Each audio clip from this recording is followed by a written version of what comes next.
नमस्कार दीपक सर, बहुत-बहुत स्वागत है आपका। आपका बहुत-बहुत धन्यवाद। आपने एक बार फिर मुझे मौका दिया आपके शानदार चैनल पर पार्टिसिपेट करने का। धन्यवाद। अभी मेरे बाल सही नहीं हैं, तो मैं ऐसा करता रहूँगा। बताइए क सर, कराची एयरपोर्ट पर तो तबाही मच गई। कंसाइनमेंट आया था वेपन्स का अमेरिका से और सुना है ईरान ने ड्रोन हमला करके सारा कुछ तबाह कर दिया। ये बहुत अहम प्रश्न आपने पूछा है। हम आपसे आज ये जो रिकॉर्डिंग हम कर रहे हैं, तो ये 17 तारीख जनवरी को 2026 को हो रही है।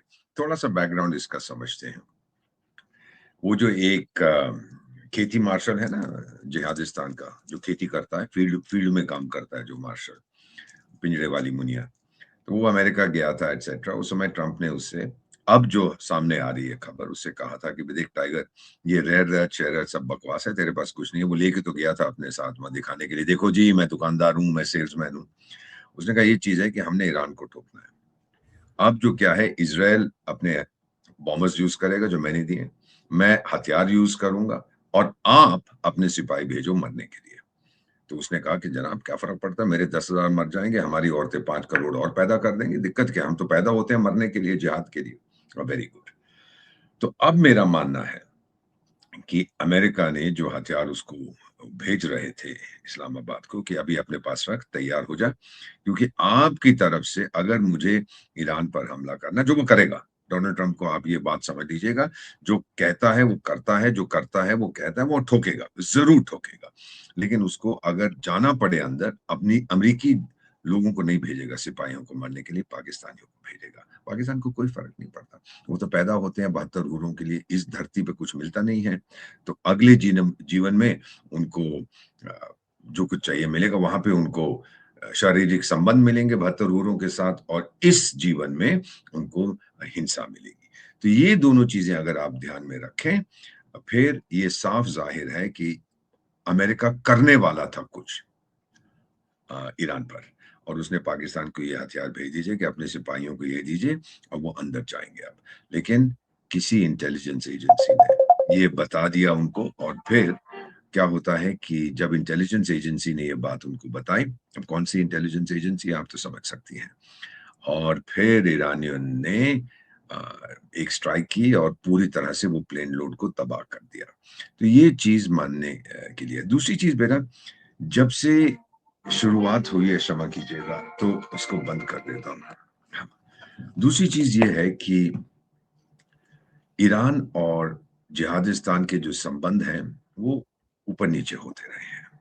शाह ऑफ ईरान जो था, उसने समर्थन किया था पाकिस्तान का, 65 की लड़ाई हुई, 71 की लड़ाई हुई, उसने भारत की बहुत आलोचना की थी, और ये भी बोला था कि पाकिस्तान और ईरान दो जिस्म है मगर एक आत्मा है।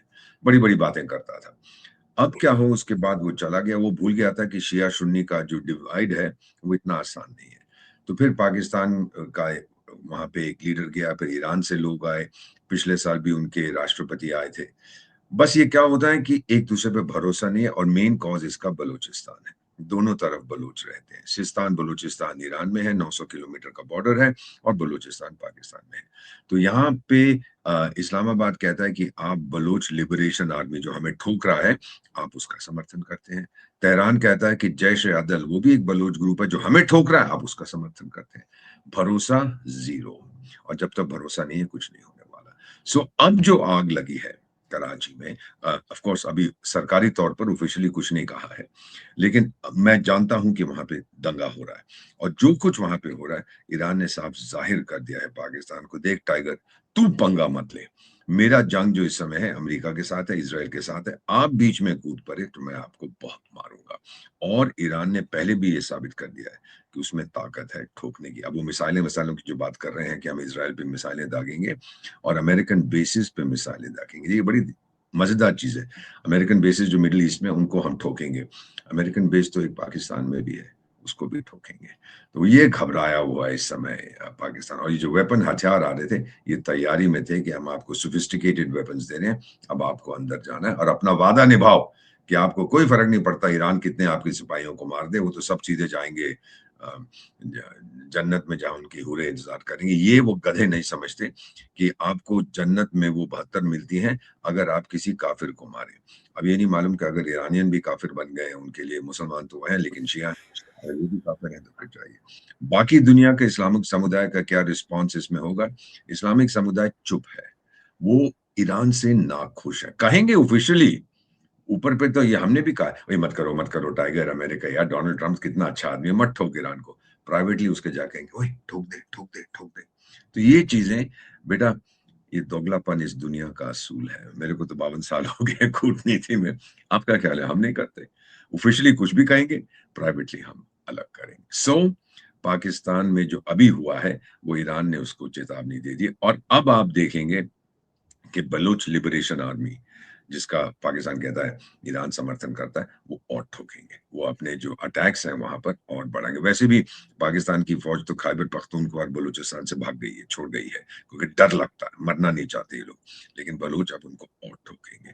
बलूच की समस्या अभी तक यही रही है कि बहुत बड़ा इलाका है, आबादी नहीं थी, तो इसीलिए उन्होंने तहरीक तालिबान पाकिस्तान और इस जिहादी मूवमेंट और IS या किसके साथ मिलकर ठोक रहे हैं। सो पाकिस्तान की हालत बड़ी खराब है और वो पिंजड़े वाली मुनिया खेती मार्शल वो नहीं जा रहा अभी, क्योंकि डोनाल्ड ट्रम्प ने कहा मैं बहुत बिजी हूँ, तेरे आने की यहाँ जरूरत नहीं है, तो मुझे तेरे रेयर अर्थ वेयर अर्थ मुझे कुछ नहीं चाहिए, अभी मेरा फोकस ग्रीनलैंड पे है और ईरान पे, अभी तू बैठा रहे चुपचाप से। This sir is the reality. Sir ये जो हथियार थे ये कोई जैश अल अदल ग्रुप है उसके लिए थे, ताकि Iran army of justice, army of justice, वो ईरान को ठोकते हैं, बलोच ग्रुप है। और बलोच लिबरेशन आर्मी जिनका ईरान समर्थन करता है वो पाकिस्तान को ठोकते हैं। दोनों तरफ बलोच। जैश अल अदल, आर्मी ऑफ जस्टिस। मैं मिला हुआ उनसे, कहाँ पे, ये सब छोड़ दीजिए, पर मिला हुआ उनके कुछ लोगों से। वो टोटली कमिटेड है कि हम कुछ नहीं होते देंगे। सर, अभी आपको याद होगा कल ही ईरान के विदेश मंत्री ने कहा था कि हमको अपने इंटेलिजेंस सूत्रों से खबर मिली है कि ईरान जो है कोलैबोरेट कर रहा है इजराइल के साथ, यूएस के साथ, ताकि जो लोग प्रदर्शन कर रहे हैं उनको टारगेट किया जाए, उनको भड़काया जाए, उनको हथियार दिए जाएं। और ऐसे कुछ पाकिस्तानी गिरफ्तार भी किए थे ईरान के लोगों ने, IGRC ने। सुना है, इसका इसका पुष्टिकरण करना मुश्किल है, लेकिन ये सही है कि उनको उन्होंने गिरफ्तार किया। कुछ वहां पे जासूस गए थे देखने के लिए कि अगर हमें अंदर जाना पड़ा तो किस तरफ से। 900 किलोमीटर का तो बॉर्डर है ना, और उसको वहां पे सिपाही बिठाना मुश्किल नहीं, आसान नहीं है, बहुत मुश्किल है। तो यहाँ से घुसेंगे वहां से घुसेंगे, वो सब सर्वे देखने गए थे। और ये भी देखने गए थे कि ईरान के जो मेन आर्म डिपो हैं वो कहाँ पर है, पहले हमला कहाँ पर करना है। देखिए सैटेलाइट की इमेजेस से तो आपको बहुत कुछ पता लग जाता है, लेकिन बेटा आज हम, मजेदार चीज ये ऐसी ऐसे दौर पे पहुंचे हैं जहां स्पूफिंग पॉसिबल है, यानी सैटेलाइट को गुमराह करना पॉसिबल है। इंसान को गुमराह करना मुश्किल है, इसीलिए वो अपने आदमी भी, हाँ सैटेलाइट बताएगा आप कंफर्म करो, नहीं तो सैटेलाइट बता देगा कि आपका बेस तो पेरिस में है, वो तो अमेरिका जाके पेरिस को बॉम्ब फेंकाएगा। So this has to be, जो भी आपको टेक्निकल इंटेलिजेंस आती है उसको ह्यूमन इंटेलिजेंस से आपको उसको वेरीफाई करना पड़ता है। This is the reality. हम भी ये करते हैं, सारी दुनिया ये करती है। सिर्फ टेकिंग जो टेक्निकल इंटेलिजेंस, सिग्नल इंटरसेप्ट, उस पर आप भरोसा नहीं कर सकते बेटा। अल्टीमेटली एक चीज याद रखिए, करोड़ों लोग आपका कार्यक्रम देखे, मैं तो इन्वॉल्व रहा हूं इतने सालों से। जब मैं आपको कुछ कह रहा हूं, मिसाल के तौर पे मैं सैटेलाइट फोन से या मोबाइल से आपको कुछ कह रहा हूं और कोई दुश्मन सुन रहा है, अल्टीमेटली दुश्मन को यह मालूम नहीं है कि जो मैं आपसे कह रहा हूं मैं चाहता हूं कि दुश्मन वो सुने, वो मेरे मन में नहीं घुस सकता, वो टेक्नोलॉजी अभी नहीं आई है। You understand what I am saying? कि अल्टीमेटली ये डाउट रहता है कि दीपक वोरा जो खुफिया जासूस जानकारी दे रहा है, क्या वो इसलिए दे रहा है कि चाहता है कि मैं सुने, या वाकई ही वो खुफिया जानकारी है। तो ये एक अल्टीमेट इनके लिए एक नाइटमेयर रहता है। सो जासूसों को गिरफ्तार किया है, बिल्कुल सही है। हथियार वहां पे आए। अभी अभी जब मैं आपसे बात कर रहा था एक मोबाइल पे और मेरे पास मैसेज आया जिसको मैंने अभी लिया नहीं, उसमें यही लिखा है कि एम्बेसडर क्या हो रहा है कराची में, और ये एक पाकिस्तानी ने मुझसे पूछा है। तो इसका मतलब है कि पाकिस्तानी सरकार जितना मर्जी खंडन करे, इसका डिनाल करे, ये हो रहा है वहां पर, और ये फिर हालात और बढ़ते जाएंगे और बुरे होंगे। ईरान पे हमला अमेरिका करेगा 100%। अपने सिपाही भेजेगा नहीं। 20 साल तालिबान को हटाने के लिए 20 साल अफगानिस्तान में भिड़ गया, और फिर एंड में क्या हुआ, जिनको हटाने गया था उन्हीं को बोला चाचा आके वापस ले लो, कहानी खत्म। तो वो नहीं जाएगा, क्योंकि ईरान में अगर वो गया उसके सिपाही, तो ईरानियन लोग कहेंगे ये विदेशी हमला है हम पर, इकट्ठे हो जाएंगे, ठोकेंगे इनको। 10-15 साल 10 साल तो वो इराक के साथ लड़ गए थे 1980 में, भिड़ जाएंगे। और एंड में जो भी उस समय अमेरिका का नेता होगा वो बोलेगा अच्छा भाई हमने तो मुल्ला रेजिम को भगाना था, चलिए मुल्ला जी वापस आ जाइए, अब हम छोड़ के जा रहे हैं, अब डार्लिंग डार्लिंग हो गए। आप इसको देखते जाइए, इतिहास का क्या सबक है बेटा, कि इतिहास का कोई सबक नहीं है। सर सर ये जो मुल्ला मुनीर है, आपको लगता है कि ट्रंप ने इसको फंसा दिया है, क्योंकि वो नूर खान 100%, एयरबेस का इस्तेमाल भी करने वाला था 100%, अमेरिका। 100% नूर खान एयरबेस में अमेरिकन हथियार पड़े थे, ये तो सारी दुनिया मानती है, और कुछ नहीं कर पाया, वो तो बंकर में घुस के बैठा हुआ था। तो बातें बड़ी-बड़ी करता है। आपने कभी उसका, मेरे को किसी ने उसका एक रिपोर्ट भेजी थी, वो ब्रसेल्स में बात कर रहा था, पाकिस्तानी समुदाय के लोग हैं वहाँ पर, तो उनसे, और फिर बड़ी-बड़ी बातें कर रहा था। किसी ने सीक्रेट रिकॉर्डिंग की, कोई अलाउड नहीं था, तो किसी ने कहा, तो उसकी स्पीच क्या थी, तो इंशाअल्लाह, हम इंशाअल्लाह, वहाँ इंशाअल्लाह जाएँगे इंशाअल्लाह, फिर इंशाअल्लाह जंग हो इंशाअल्लाह हम। तो किसी ने पूछा यार अल्लाह लड़ेगा या आप लड़ेंगे? हर चीज़ में इंशाअल्लाह, इंशाअल्लाह जो तो लगा हुआ है, तो बड़ा नाराज़ हो गया था वहाँ पर। ये गधा है, इसको लड़ना-वड़ना कोई है, मुल्ला है, मुल्ले को क्या लड़ना आता है?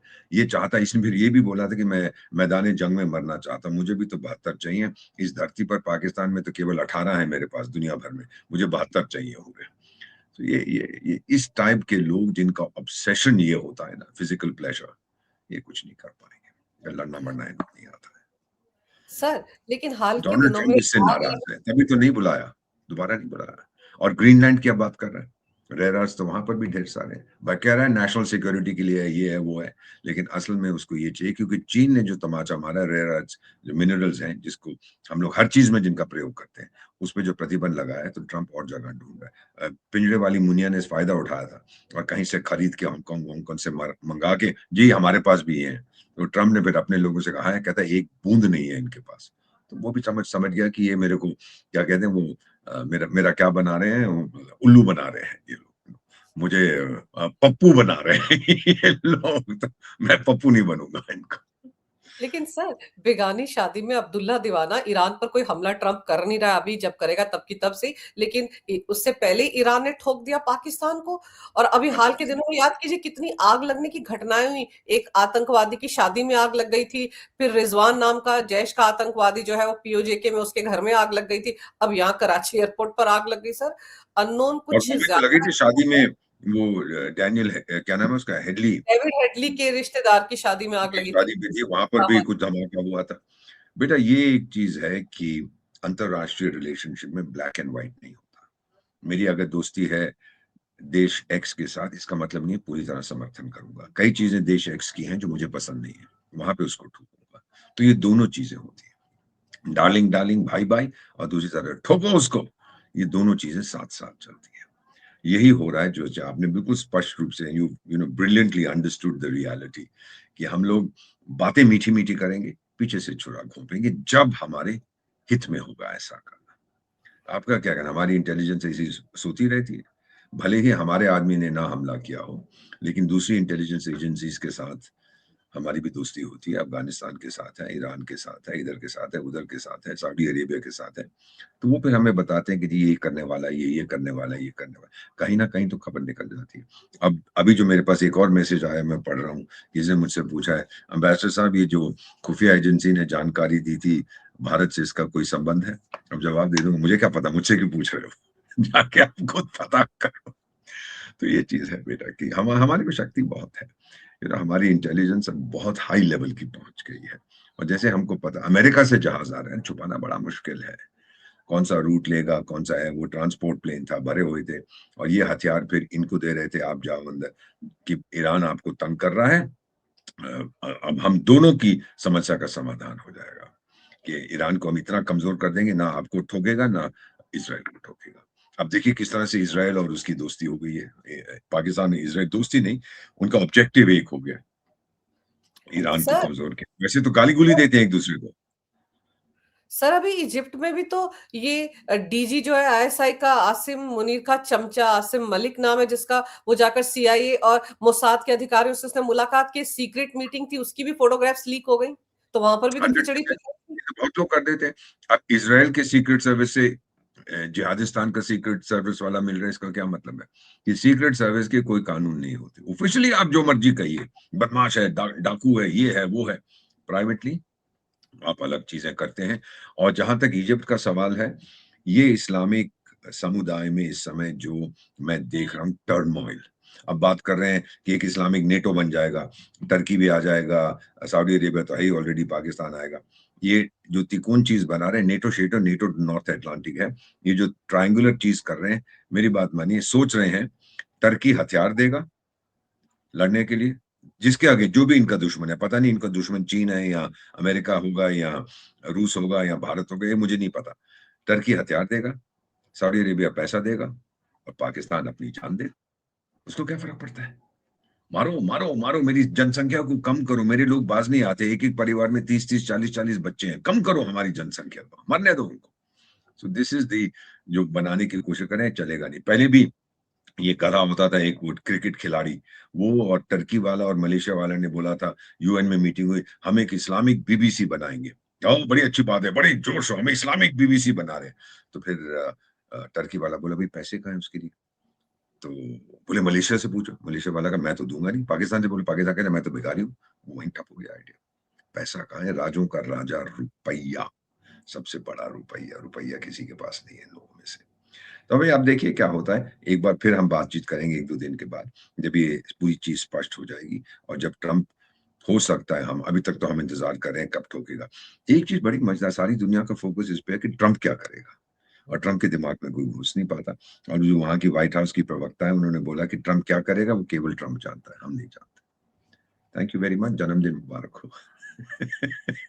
तो सर मुझे हैरानी मैं इस जूस बात की पी रहा होती हूँ, मैं क्रैनबेरी जूस पी रहा हूँ सुबह सुबह। बताइए।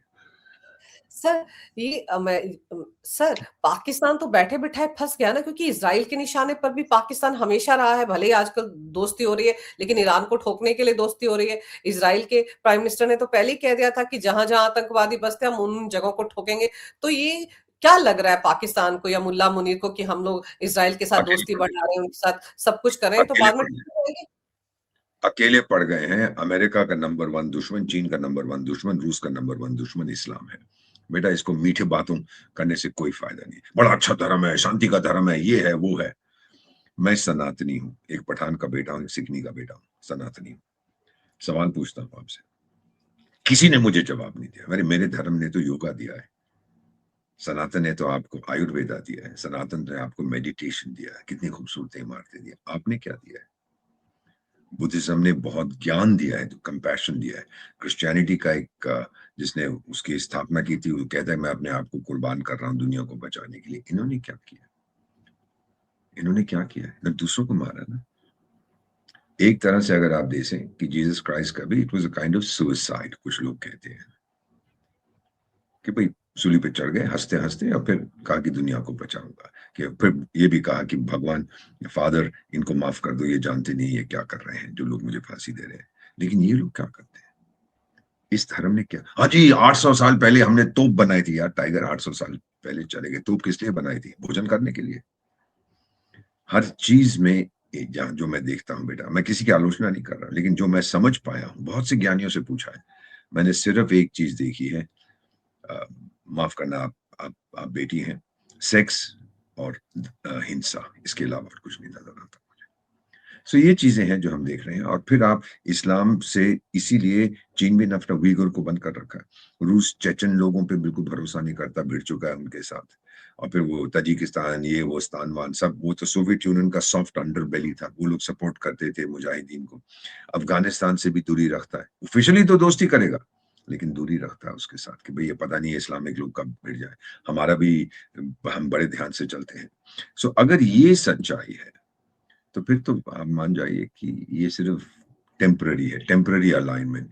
पाकिस्तान अपनी करतूतों के कारण अकेला पड़ गया है, कोई उसका समर्थन नहीं करता। कहने के लिए बड़ी बातें हैं। हम इसके साथ डिफेंस करेंगे, उसके साथ, हम चाइना के साथ डील करेंगे, साउथ अफ्रीका के, अरे साउथ अफ्रीका का दुश्मन कौन है?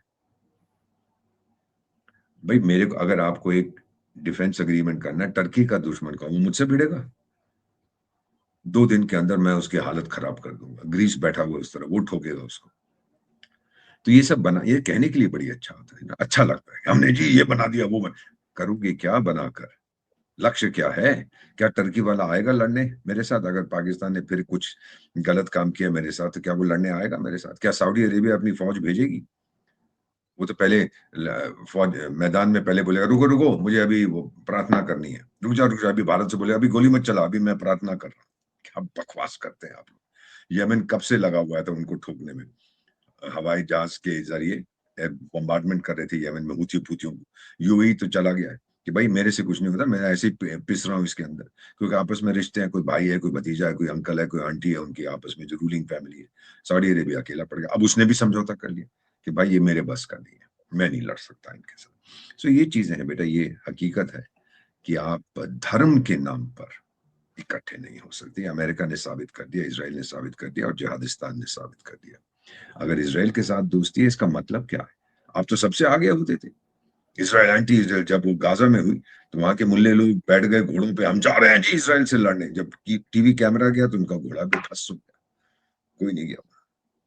सर, अभी कुछ दिन पहले मुल्ला मुनीर ने अपने देश के मुल्ला मौलवियों के साथ बैठक की थी इंटरनल हम्म, सिक्योरिटी के लिए। हम्म। आप सोचिए क्योंकि वो उनको जाना पड़ा। अपनी फौज पे भरोसा नहीं करता। उसकी इंटरनल से उसकी जो अपनी सिक्योरिटी है वो जैश ए मोहम्मद करता है। उसको भरोसा नहीं है अपने लोगों कि फौज में से कोई मेरे को कब ठोक दे, मुझे पता नहीं है। और बहुत से लीडर्स हैं इस समय भी आर्मी में, पाकिस्तान के सीनियर ऑफिसर, जो चाहते हैं हमारी प्रमोशन तो ब्लॉक हो गई, ये आके बैठ गया, ये तो कहता है मैं 500 साल तक रहूंगा। जैसे वो चीन का पिंग पोंग टिंग टोंग डिंग डोंग, जो भी उसका नाम है, टिंगलिंग, वो कहता है मैं 1000 साल तक रहूंगा यहाँ पे। तो ये भी वो चाहता है कि मैं रहूं। तो बाकी लोगों का क्या होगा? वो तो मर जाएंगे भाई। 60 70 80 90 साल में ये तो कहते जी मैं तो कम से कम 500 साल तक जीऊंगा। तो ये इसलिए बहुत डरा हुआ है कि अब मेरे बरखिलाफ बहुत लोग हो गए हैं, और इसकी नफरत है इमरान खान से, नो क्वेश्चन अबाउट दैट। तो चाहता है कि उसको किसी मार दो, लेकिन मारा तो बवाल हो जाएगा। सब सर, अब सोच रहे हैं कि कैसे क्या किया जाए। सऊदी अरेबिया भेज दो उसको, सऊदी अरेबिया कहता मुझे नहीं चाहिए। पहले किया था ना वो दोनों, नवाज शरीफ भी गया था, ये भी भाग गया था सऊदी अरेबिया, वो भी भाग गया था। ये नहीं जाएंगे। अब देखते हैं इसमें क्या होने वाला है। पर पाकिस्तान की स्थिति इस समय बहुत बुरी है। इंटरनल जो है, एक्सटर्नल तो है ही, एक्सटर्नल तो खुद बनाया ना उसने। दुश्मनी आपने एक बार, एक टाइम था ओ तालिबान आ गया तो कश्मीर हमारा हो जाएगा, अब तालिबान बदमाश हैं, चोर हैं, डाकू। ओ Iran darling darling, brother brother, sister sister, अरे बदमाश हैं, चोर हैं, डाकू हैं। आप खुद ही तो दुश्मन बनाते जाते हो। सर, फिर क्या? अब जो ये ट्रेलर दिखाया है ईरान ने, इसके बाद क्या होगा? क्या अब भी अमेरिका हथियार भेजेगा पाकिस्तान को, या पाकिस्तान थोड़ा डरेगा? क्या लगता है आपको, क्या सिनेरियो होने वाला मुझे है? लगता है कि अमेरिका पास नहीं आएगा। उसको चाहिए बूट्स ऑन द ग्राउंड, उसको सिपाही चाहिए मरने के लिए। इसराइल ने भी बीच में बोला था ना, गाजा में हम पीस कीपिंग या स्टेबलाइजेशन फोर्स भेजेंगे। पाकिस्तान का $10,000 एक सिपाही की, इसराइल बोला $100, उससे ज्यादा आपकी औकात नहीं है। ये मीडिया रिपोर्ट्स थी। नहीं मानेंगे कि पाकिस्तान का एक्सपोर्ट दो है, एक जिस्म अपने मरो, और दूसरा जिहाद, और कुछ नहीं है उसके पास। वो इस्लामिक बॉम्ब बम सब बकवास है, वो उसका नहीं है, वो अमेरिकियों का है। और ना वो किसी दूसरे इस्लामिक देश को देगा, क्योंकि अगर पाकिस्तान की कोई अहमियत है इस्लामिक समुदाय में, वो ये है कि मेरे पास मांगा हुआ खैरात में मिला हुआ एटम बॉम्ब है। वो मैं किसी और को नहीं, क्योंकि फिर मेरी जो इंपॉर्टेंस है वो 50% रह जाएगी, किसी और के पास भी है। सो वो नहीं जाने देगा। बट अब जो ट्रेलर अभी आप देख रही हैं, अमेरिका और हथियार भेजेगा दूसरे तरीके से, लेकिन पाकिस्तान का प्रयोग करेगा ईरान को ठोकने के लिए। एक तरफ इसराइल, दूसरी तरफ जिहादिस्तान मिलकर ठोकेगा ईरान को। उसने तय कर लिया है डोनाल्ड ट्रंप ने कि मुल्लों को बाहर निकालना है। मुल्ले कहाँ जाएंगे ये मुझे पता नहीं। ईरान की का समर्थन कौन करेगा, उसके पक्ष में कौन लड़ेगा, कोई नहीं। रूस आएगा, सवाल नहीं पैदा होता। रूस को क्या फर्क पड़ता है ईरान गया नहीं गया, उसका ध्यान इस समय ग्रीनलैंड पे है।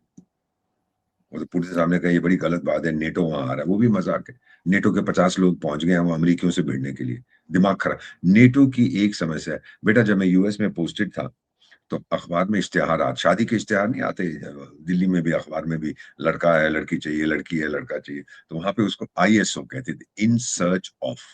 तो आता था भाई प्रिटी यंग लेडी, ये वो, in search of some young man, अमीर हो ये हो, या फिर सम यंग मैन बड़ा हैंडसम है बड़ा अमीर है, इन सर्च ऑफ वाइफ, इतनी उम्र इतनी। तो नेटो जो है एक संस्था है which is in search of a reason to exist. कौन है दुश्मन आपका? और वो बड़ी बड़ी बातें करते हैं, वो रुट्टे फुट्टे जो है उनका, डेनमार्क का जो फॉर्मर प्राइम मिनिस्टर था, सेक्रेटरी जनरल, मैं ये, अब तो मेरे घर में लड़ाई होगी, हमी को ये करना चाहिए वो करना चाहिए। और टाइगर क्या करेगा रूस के अगेंस्ट? चुप कर जाए यार। वो जो फ्रांस वाला है वो कहता है ब्रिटेन को, यार हमला पहले तू कर, ब्रिटेन वाला जर्मनी को कहता है पहले तू कर, जर्मनी पोलैंड को कहता है पहले तू कर, कौन करेगा? सो द रियलिटी बेटा बहुत कठोर है, बहुत कठिन है। ट्रंप बाज नहीं आएगा, और पाकिस्तान को वो नौकर समझता है। पाकिस्तान वफादार है क्योंकि पैसे मिलते हैं, और ऑप्शन क्या है उसके पास? सऊदी अरेबिया की डिफेंस किसके अगेंस्ट करेगा? मैं डिफेंस एग्रीमेंट कर लेता हूं नाइजीरिया के साथ, किसके अगेंस्ट? कोई आपका दुश्मन भी तो होना चाहिए ना। तो मुझे कोई जरूरत ही नहीं। ये है रियलिटी दुनिया की। सर, ईरान के साथ भारत के रिश्ते तो अच्छे ही हैं। हमारे विदेश मंत्री ने अभी 2 दिन पहले बातचीत भी की थी उनके विदेश मंत्री से। उनके विदेश लेकिन मंत्री ने फोन किया था हुँ, बताने के लिए। हमने पूछा भाई क्या हालात है, मैं जानता हूँ बेटा ये कॉन्वर्सेशंस मैंने भी की हैं। हम यही कहते हैं कि महामहिम, अब हम उम्मीद करते हैं कि जल्दी से शांति आएगी। ना यहाँ का ना वहां का, कोई मतलब नहीं होता इसका, हम ये उम्मीद करते हैं। और हम चाहते हैं कि ईरान के लोगों को किसी तरह की परेशानी ना हो, इसमें क्या बुराई है? तो ये हम लोग डिप्लोमेसी में चाणक्य की संतान है, ये स्टेटमेंट्स हम सीख जाते हैं, हम रट लेते हैं। मैं भी ये करता हूं। कभी जंग, जैसे ईरान इराक का 80s में जंग हुआ तो कई बार ईरानियन लोग हमसे पूछते थे भाई आप किसका समर्थन करते हो? जी हम शांति चाहते हैं। ये नहीं बोले कि आपके साथ है या उसके साथ, वो नाराज हो जाते थे। इराकी नाराज है, हमें सपोर्ट करो, हम तो तेल देते हैं। हाँ जी बहुत अच्छे लोग हैं आप, बस शांति होनी चाहिए। अब उससे कौन नाराज होगा? सर, चाबहार को लेकर बड़ी सारी बातें बोली जा रही हैं। अच्छा, अब ये उस भी पर बता देता हूँ, चाबहार का ईरान को क्या फायदा है? उसको ट्रांजिट फीस मिलती है, उसका सामान जा सकता है, और वो जो अफगान लोग हैं बड़े खुश हैं कि पाकिस्तान को बाईपास करेंगे। तो जो पैसे मिलेंगे ईरान को, कौन सी ईरान की सरकार आएगी जो बोलेगी मुझे ये पैसे नहीं चाहिए? जो भी सरकार आए मुल्लों के बाद, वो तो चाबहार को बोलेंगे ओ देखो मजेदार पोर्ट है हमारे पास, चाबहार। और अगर आप सोचते हो कि डेमोक्रेटिक गवर्नमेंट आ जाए जिहादिस्तान के साथ उनके संबंध सही हो जाएंगे, ये नहीं होंगे। सवाल नहीं, जब तक बलोच इशू को सेटल ना करें। बलूच सर लिबरेशन आर्मी उस तरफ के बलूचों का सपोर्ट करती है, जैश ए अदल इस तरफ के बलूचों का सपोर्ट करती है। अल्टीमेटली क्या होगा? ये एक बहुत बड़ा इशू है, ढेर सारे बलूच हैं दोनों तरफ, उनको अपना देश चाहिए। और अगर बलूचिस्तान अलग हो गया जिहादिस्तान से, तो वहां के बलूच बोलेंगे, वहां पे भी उस प्रोविंस को सिस्तान बलूच, वो उसको बलूचिस्तान कहते हैं, यहाँ बलूचिस्तान कहते हैं, वही लोग हैं, सर सेम एक लैंग्वेज। सर मैं ये समझना चाह रही हूँ कि भारत अप्रैल में चाबहार एयरपोर्ट छोड़ देगा, वहां पर जो काम कर रहा है वो छोड़ देगा। इसको लेकर बड़ा बवाल मचा हुआ है कि भारत बैक आउट कर रहा है क्यों वहां छोड़ेंगे? से। क्यों छोड़ेंगे? किस लिए? इतना पैसे जो हमने वहां पे लगा दिया है, हमें क्या तकलीफ है? डोनाल्ड ट्रंप कहेगा बंद कर दो उसको, ठीक है, नई सरकार आ जाएगी, वो बोलेगा चालू कर दो उसको। वेनेजुएला में कितना कुछ बोला था, शुरू में कहा अमेरिकन कंपनी नहीं जाएंगी वहां, बंद कर दो, सब बंद कर दिया। अब जैसे ही सरकार बल दी तो बोल दिया कि वापस जाऊंगा। ये तो दिन डे बाय डे बदलती है ना। अब वैसे एक चीज बताऊं डोनाल्ड ट्रंप के बारे में, मैं उसकी बहुत तारीफ करता हूँ, क्योंकि वो एंटी इमिग्रेशन है, आपको मालूम है ना, कहता है इलीगल इमिग्रेशन नहीं होनी चाहिए, लेकिन 2 वेनेजुएलंस को तो उठा लाए इलीगली, अपने जेलों में डाल दिया। वहां के राष्ट्रपति और उसकी पत्नी को, वो तो इलीगल इमिग्रेंट्स है भाई, उनके पास वीजा नहीं है, पासपोर्ट नहीं है, आप तो उठा लाए जेल में डाल दिया। तो मजाक करते हैं हम कई बार कि देखो ये क्या कर रहा है। Please take it from me बेटा, ये जॉन बाप्टिस्ट लाकार फ्रांस के एक दार्शनिक थे, उन्होंने आई थिंक 19th सेंचुरी में लिखा था, जितना ज्यादा बदलता है उतना वही रहता है, the more it changes the more it remains the same. तो वही चीज हम देख रहे हैं। ये जो छोटे छोटे खेल खेलते हैं ये नहीं बदलेंगे, बदल गए तो फिर दुनिया बदल जाएगी। सर, मजेदार ये है कि बेगानी शादी में अब्दुल्ला दीवाना बन गया है और अब्दुल्ला को निपटाने के लिए ईरान पूरी तरह से तैयार है। हमला ईरान हो ठोकेगा ईरान, अब्दुल्ला को, और अब्दुल्ला की मदद करने कोई नहीं आएगा। बिल्कुल। अब्दुल्ला यानी मुल्ला, उसको हाँ, कोई नहीं मदद करेगा। बिल्कुल। 100%। चलिए, अब कराची एयरपोर्ट में जो आग लगी है, इसके अलावा आने वाले दिनों में और कहाँ-कहाँ आग लगेगी पाकिस्तान में, ये देखना भी दिलचस्प होगा। अननोन तालिबान नीचे लोग आएगा फिर से, पश्तून ठोकेंगे और अपनी एक्टिविटी इंटेंसिफाई करेंगे, बलोच और करेंगे, क्योंकि अब पाकिस्तान का ध्यान दूसरी तरफ चला है। अगर ये बेवकूफ इनकी फौज में, इनके पास तो मरने के लिए बहुत सारे लोग हैं, अगर ये चले जाते ईरान के अंदर, जो ट्रंप इनसे कह रहा है, तो फिर तो जैश-ए-मोहम्मद के जो लोग भी दूसरी तरफ उनका ध्यान जाता, तो फिर तो BLA, Baloch liberation army, Baloch liberation front, वो तो उछलने लगते। ठोको इनको और फिर देखते क्या होता है। बिल्कुल तो सर। मेरे को लगता है कि हालत बड़ी खराब है। सर अननोन गनमैन आ जाते हैं, अननोन लोग आग लगा जाते हैं, अननोन लोग इंटेलिजेंस टिप्स भी देते हैं, तो पाकिस्तान बुरी तरह से फंस गया है। इज़राइल ये और कौन है ये अमेरिका अननोन लोग? मेरी तरफ मत रास्ते देखिए। मुझसे मत पूछिए कि ये अज्ञात लोग कौन है, मुझे क्या पता कौन है? मुझसे मत बाँट पूछिएगा। सर, हम में से किसी को नहीं पता है, लेकिन आते हैं और आग लगा के चले जाते हैं। तो कायदे से देखा जाए तो अमेरिका और इज़राइल ने पाकिस्तान को फँसा दिया है, ईरान उसको अच्छे से ठोकेगा आने वाले दिनों में भी। सर आप आपने देखते समय रहिए। निकाला सर आपने समय निकाला, बहुत ही महत्वपूर्ण जानकारी इस विषय पर मेरे दर्शकों को दी। आपका बहुत-बहुत धन्यवाद। नमस्कार, भारत माता की जय, वंदे मातरम, जय हिंद। वंदे मातरम बेटा, खुश रहो एंड थैंक यू अगेन। फिर बात करेंगे 1-2 दिनों के बाद। जी sir. Thank you, thank you.